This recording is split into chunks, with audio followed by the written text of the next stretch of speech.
बिस्मिल्लाहिर्रहमानिर्रहीम अस्सलाम वालेकुम। माई सेल्फ खिज़र अहमद उसामा और आप देख रहे हैं एमके प्रिपरेशन का यूट्यूब चैनल।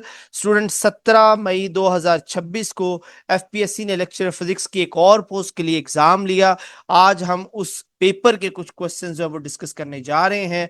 सेशन स्टार्ट करने से पहले मैं आपको क्लियर कर दूं, चूंकि एफपीएससी अपना पेपर जो है वो हैंडओवर नहीं करता, स्टूडेंट्स को अपना पेपर लीक आउट नहीं करता, तो ये क्वेश्चंस हमारे पास स्टूडेंट के थ्रू आते हैं। जो स्टूडेंट अपीयर हुए हैं वो क्वेश्चंस को याद रखते हैं, हमारे साथ आकर डिस्कस करते हैं। तो इन क्वेश्चन की स्टेटमेंट एग्जैक्टली वैसी मुमकिन है ना हो जैसा कि पेपर में आई है। और ये इसके अलावा अगर आपके जहन में कोई क्वेश्चंस हो जो पेपर में आए हैं तो काइंडली कमेंट सेक्शन में जरूर बताइएगा, हम अपनी आने वाली वीडियो में भी उसको डिस्कस करेंगे। तो स्टार्ट करते हैं आज के सेशन को। सबसे पहला जो सवाल हमारे पास आता है स्टेटमेंट, ये है आइसोबैरिक प्रेशर के बारे में, आइसोबैरिक प्रोसेस के बारे में। In an isobaric process when heat is supplied to an ideal gas what happens. अब स्टूडेंट एज यू नो कि आइसोबैरिक प्रेशर जो प्रोसेस है उसके अंदर प्रेशर जो है वो कांस्टेंट होता है। तो आइडियल गैस इक्वेशन में अगर हम देखें तो अब चूंकि ये आइसोबैरिक प्रोसेस है तो इसमें प्रेशर भी कांस्टेंट होगा, एन और आर ऑलरेडी कांस्टेंट होते हैं, तो यहाँ पर वॉल्यूम जो है वो डिपेंडेंट होगा टेम्परेचर के, तो टेम्परेचर बढ़ाने से वॉल्यूम भी इंक्रीज होगा। ओके जी, नेक्स्ट हमारे पास है which correctly defines Coulomb's law. Coulomb's law से रिलेटेड क्वेश्चंस था। तो कूलम लॉ के अकॉर्डिंग दो पॉइंट चार्जेस जो हैं वो डायरेक्टली प्रोपोर्शनल होते हैं to the product of the charges and inversely proportional होते हैं square of the distance between them. इसको इनवर्स स्क्वायर लॉ भी कहते हैं। Mathematically it is equal to F is equal to K Q one Q two over are square. यहाँ पर K जो है वो कूलम्स कांस्टेंट है which is equal to 1/4 pi epsilon naught, और यहाँ पर एप्सिलॉन नॉट जो है वो परमिटिविटी ऑफ फ्री स्पेस होता है। नेक्स्ट हमारे पास क्वेश्चन है जी which correctly defines Ohm law.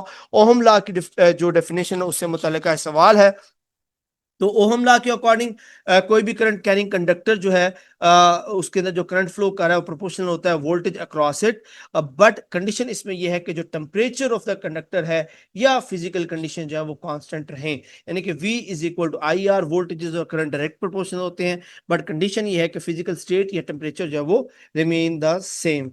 Next हमारे पास है जी two resistors of 3 ohm and 6 ohm are connected in parallel, find equivalent resistance. तो पैरेलल कनेक्शन के लिए जो इक्विवेलेंट रेजिस्टेंस का formula that is 1/R1 plus 1/R2 values को पुट करेंगे, सॉल्व करेंगे तो हमारे पास इक्विवेलेंट जो रेजिस्टेंस आती है दैट इज 2 ओहम।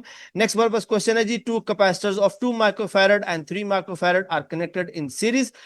तो सीरीज में जब कैपेसिटर्स जोड़े जाते हैं तो उनकी इक्विवेलेंट कैपेसिटेंस होती है 1/C1 plus 1/C2। Values place करें तो हमारे पास आंसर आ जाता है 1.2 माइक्रो फैरड।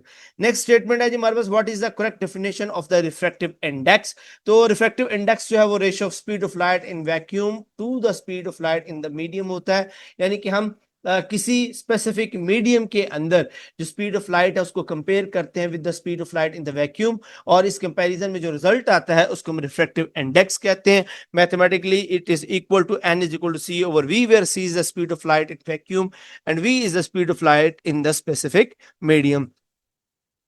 नेक्स्ट है जी in beta minus decay what particle is emitted. तो यहाँ पर आप जो बीटा पार्टिकल की जो इक्वेशन है वो देख सकते हैं कि बीटा पार्टिकल में एक न्यूट्रॉन जो है वो कन्वर्ट हो जाता है एक प्रोटॉन के अंदर, और एक इलेक्ट्रॉन और एंटी न्यूट्रिनो को अमिट करता है। तो यहाँ पर इलेक्ट्रॉन जो है वो अमिट होता है during a beta minus decay process. Next हमारे पास क्वेश्चन है जी in alpha emission by how much does the atomic number decreases.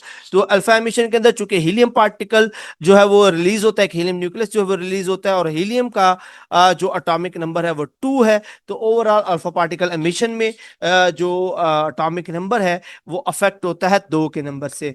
Next हमारे पास है जी what is the relationship between the decay constant lambda and the mean life toe.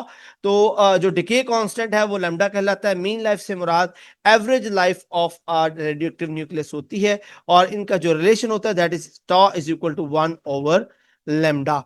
Okay जी, next हमारे पास स्टेटमेंट है in nuclear fission reaction why is energy release. तो nuclear fission reaction के अंदर जो प्रोडक्ट है और जो न्यूक्लियाई है, यानी कि जो प्रोडक्ट्स का मैस है, जो न्यूक्लियाई टूटकर 2 हिस्सों में डिवाइड होता है, डॉटर न्यूक्लियाई के जो मैसेज हैं उनका सम हमेशा कम होता है as compare to the parent nuclei. तो ये जो मैस डिफेक्ट होता है ये actually in the form of energy जो है वो रिलीज होता है। तो इनका जो मैसेज का डिफरेंस है वो डिफरेंस असल में एनर्जी की सूरत में रिलीज होता है। नेक्स्ट स्टेटमेंट है जी, what is the formula for the energy stored in a capacitor in term of charge Q and capacitance C।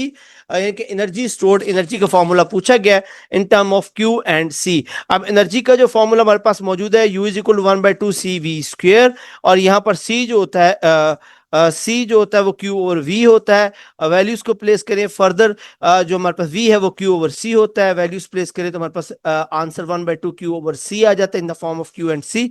तो राइट ऑप्शन जो है वो 1/2 क्यू स्क्वायर ओवर सी होगा। नेक्स्ट हमारे पास स्टेटमेंट है जी, what is the relationship between orbital speed and escape velocity near earth surface. तो मैथमेटिकल इसकी फॉर्मुलेशन हमारे पास गिवन है, V is equal to V naught. V जो है ये हमारे पास एस्केप वेलोसिटी है, जबकि वी नॉट जो है वो हमारे पास ऑर्बिटल वेलोसिटी है। नेक्स्ट स्टेटमेंट है जी, what does the area under a velocity time graph represent. तो area under the velocity time graph represent वो डिस्प्लेसमेंट को रिप्रेजेंट करता है, क्योंकि वेलोसिटी टाइम ग्राफ का जो रिजल्ट होता है वो डिस्प्लेसमेंट की सूरत में सामने आता है। नेक्स्ट है due to a central force which quantity remains conserve. तो एंगुलर मोमेंटम जो है वो कंजर्व रहता है सेंट्रल फोर्स के नतीजे में। नेक्स्ट है जी, in Young double slit experiment if slit separation is double what happens to the fringe spacing. Young double slit experiment के अंदर जो स्लिट है उसकी सेपरेशन को अगर बढ़ा दिया जाए, यानी डी की वैल्यू को डबल कर दिया जाए, तो हमारे पास फ्रिंज स्पेसिंग यानी कि बीटा की वैल्यू क्या होगी। तो मैथमेटिकल फॉर्म इसकी गिवन है, beta is equal to lambda D over D.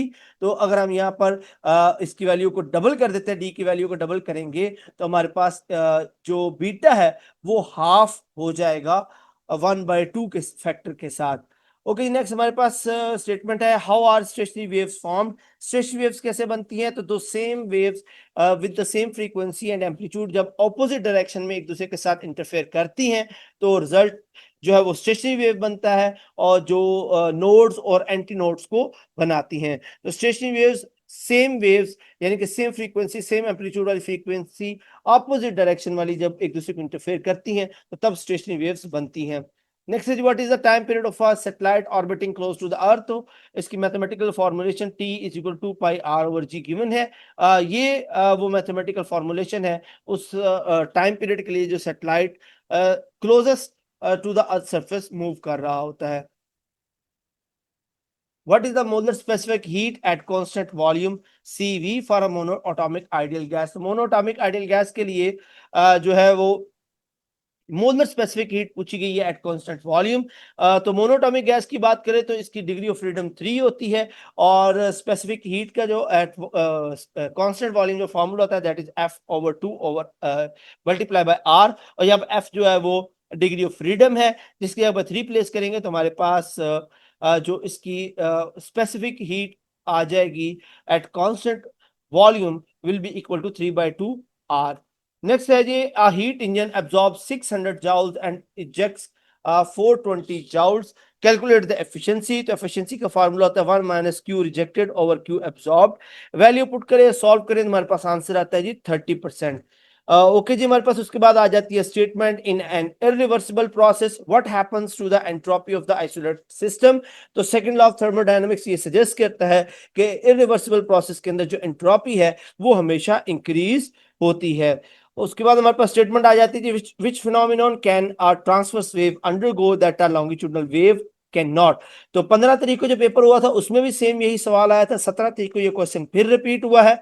ये कौन सा फिनोमेना है जो ट्रांसवर्स वेव जो है वो कर सकती हैं जबकि लॉन्गिट्यूडनल वेव कैन नहीं कर सकती। तो आंसर पोलराइजेशन है, क्योंकि ट्रांसवर्स वेव के अंदर जो पार्टिकल्स हैं वो परपेंडिकुलरली मूव करते हैं to the direction of the motion of the wave.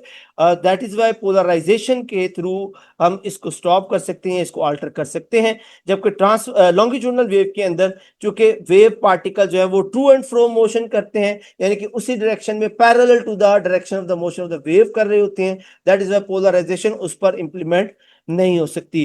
तो ये वो चंद सवालात थे जो हमें स्टूडेंट्स के जरिए हम तक मौसूल हुए हैं, जिनको हमने डिस्कस करने की कोशिश की है। तो स्टूडेंट्स, अगर आपके पास इससे ज्यादा क्वेश्चंस हो तो हमारे साथ जरूर शेयर कीजिएगा, हम इंशाल्लाह नेक्स्ट वीडियो में उसको भी डिस्कस करेंगे। और अगर आप एमके प्रिपरेशन के ऑन गोइंग जो हमारे सेशंस हैं डिफरेंट सब्जेक्ट्स के, जैसे कि biology, botany, zoology, chemistry, English, physics, computer science, Pak studies वगैरह, इनको अगर आप ज्वाइन करना चाहते हैं तो जो नंबर्स दिए गए हैं 034244700091, 0333260505, आप इनमें से किसी पर भी कांटेक्ट करके हमारे सेशंस जो है वो ज्वाइन कर सकते हैं। इन सेशंस के अंदर हम प्रोवाइड करते हैं आपको quality notes, recorded lectures, online test, discussion sessions, जो कि आपको 100% प्रिपेयर करवाते हैं आपके एग्जाम के लिए। अल्हम्दुलिल्लाह जो अभी एफपीएससी के लेक्चर के एग्जाम हुए हैं, तो हमसे प्रिपेयर करने वाले स्टूडेंट्स का जो अब तक फीडबैक हम तक पहुंचा है, बहुत सारे स्टूडेंट ने 80 to 90 के करीब जो वो स्कोर किया हुआ है, जो अल्हम्दुलिल्लाह एमके प्रिपरेशन के लिए ऑथेंटिक सिलेबस, ऑथेंटिक प्रिपरेशन का मुंह बोलता सबूत है। सो अगर आप सेशन ज्वाइन करना चाहते हैं तो स्क्रीन पर दिए गए नंबर्स पर जरूर कॉन्टैक्ट कीजिए। Thank you so much. Allah Hafiz.